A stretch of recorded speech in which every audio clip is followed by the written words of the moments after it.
There are a lot of folks in the world that make things happen, and the gentleman I'm about to introduce is one of them. He coaches, he's active with the Connecticut High School Coaches Association.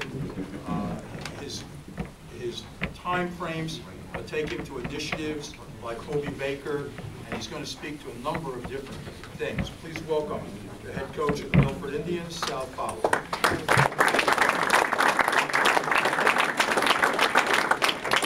Thank you, George. It's nice to see everybody here today. Hopefully, the newsletters do help to remind everybody what goes on here. What we're trying to do, the committee, which is myself, Dave Harakowicz, Marty Roos, and Jim Riccitelli, is when we have our meetings, the CIAC meetings, what we'll do is every 3 or 4 months I'll put a newsletter together and send it out to everybody to let everybody know what's going on, any questions, and stuff like that. I think that's a good way to communicate.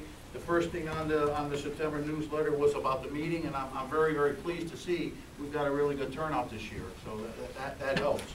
Another thing, we met, Marty and I met with Randy and the executive board in regards to the referees about the ranking, about the ratings with on the arbiter and or cards. So we made a suggestion, like Randy said, that a lot of people don't have access to the computer.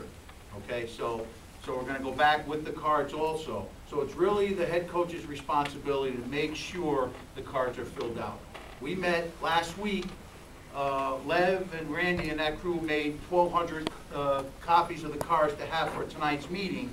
For the reason being, you can rate them fairly and constructively, so when they do the ratings and pick the referees at the end of the season for the tournament, they'll use that as far as what referees should be doing games and what referees should not.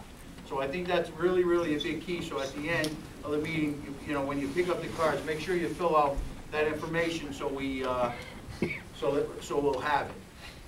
Randy and I he's going to give me a monthly report on as far as what coaches and, you know, overall who's responding and who's not. And I will communicate that to the coaches to make sure that we're all on the same page. It's really up to us now to do what we have to do to rate the officials and to get the job done.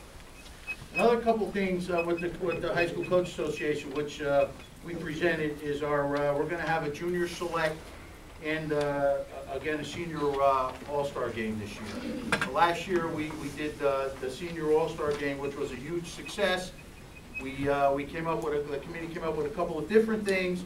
So this year we're going to go with a junior select and a senior all-star game, and the criteria will be the same. Every coach will submit a player, then the committee will cut it down to 23 and 3 goalies. And we'll try to represent as many teams as possible that are in good standings. So I think, and we've got the coach George DeMayo this last year did the game on the radio, and he graciously again will do the junior select and the senior select. So I think that's great. I mean, what can I say about him with high school hockey? He does a great job every week. This year he says he's going to do 2 or 3 games, double headers. So that's really, really good. So I'm happy for that. And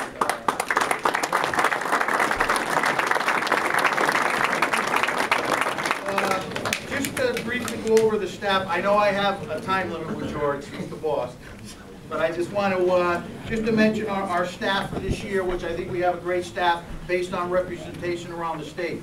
For our senior all-star staff, the head coaches this year will be Neil Rodman from South Windsor, Mike Violano from North Haven. The assistant coaches will be Dennis Tulameri from Weathersfield, Gary Lingram from Amity, and Paul Esposito from Newtown, Ralph Unker from Staples, Weston. The junior select staff, the head coaches will be Joe Morell from West Haven and Ken Bars from Glastonbury. The assistant coaches will be Mike Barone from Farmington, Greg Maxey from Trumbull, Ralph Russell from Guilford, and Rusty Graniger from Brookfield, Bethel, Danbury. And what we did is we picked 2 coaches from North, South, and the Central when the committee picked it, and I think that's the fairest way to go, and we'll change them up every year. So I think that works out well. Last year we did the Hobie Baker Award for the first time, and last year we had 58 people that, coaches that submitted it, okay? Out of, there were 4 programs that did not respond, okay? Which I think that's not really good because you're hurting your own players. It's a beautiful thing with the plaque from the Hobie Baker Foundation.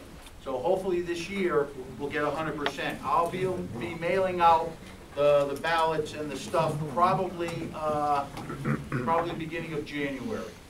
Okay, so then from there, there'll be a deadline, I think February 4th, to get it back to me. I'll put it all together, and we'll send it out this year to Tom Nagel, George Hall, and the CIAC. We're definitely been assured we're going to get it in our finals this year. Every recipient is going to be in the finals, so that'll be nice to make sure it's there. There was a screw-up last year that there was a mix-up, but this year we've been assured that we're going to get it in there, so I'm happy about that.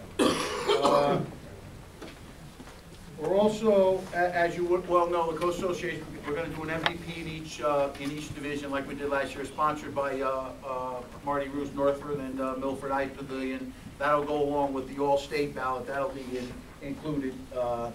And also the United States Marine Corps Team of the Year, which last year Kenny Barsh Glastonbury won it. And we're also